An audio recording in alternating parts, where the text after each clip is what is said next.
গণভোট করলেও তো তার একটা প্রস্তুতি আছে।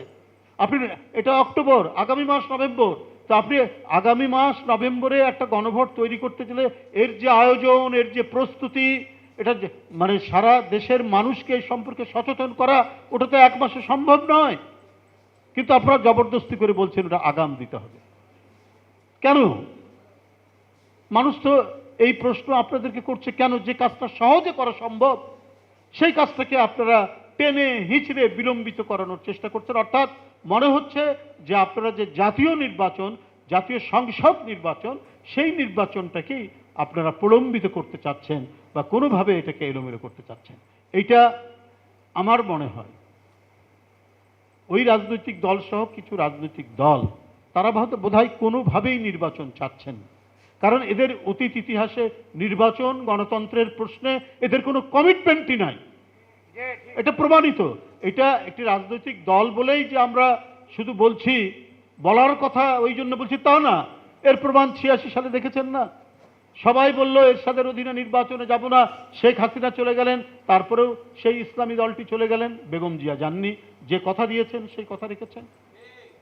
আবার সবসময় দেখেছি যে তারা যে পরাজিত যে শক্তি, ওই পরাজিত শক্তির সাথে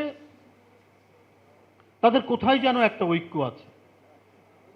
এমনি আপাত দৃষ্টিতে খুবই গর্বী, প্রতিনিয়ত জঙ্গি টঙ্গি বলতো তাদেরকে, কিন্তু আলটিমেটলি গিয়ে তারা একসাথে। আপনার 86তেও একসাথে তারা নির্বাচনে গেল, আবার 95 সালেও তত্ত্বাবধায়ক সরকারের জন্য তারা একসাথে আন্দোলন করে, একেবারে জ্বালাও পোড়াও আন্দোলন করে, পুলিশ হত্যা করে তারা কাজ করল। প্রত্যেকটা সময় আমরা দেখেছি।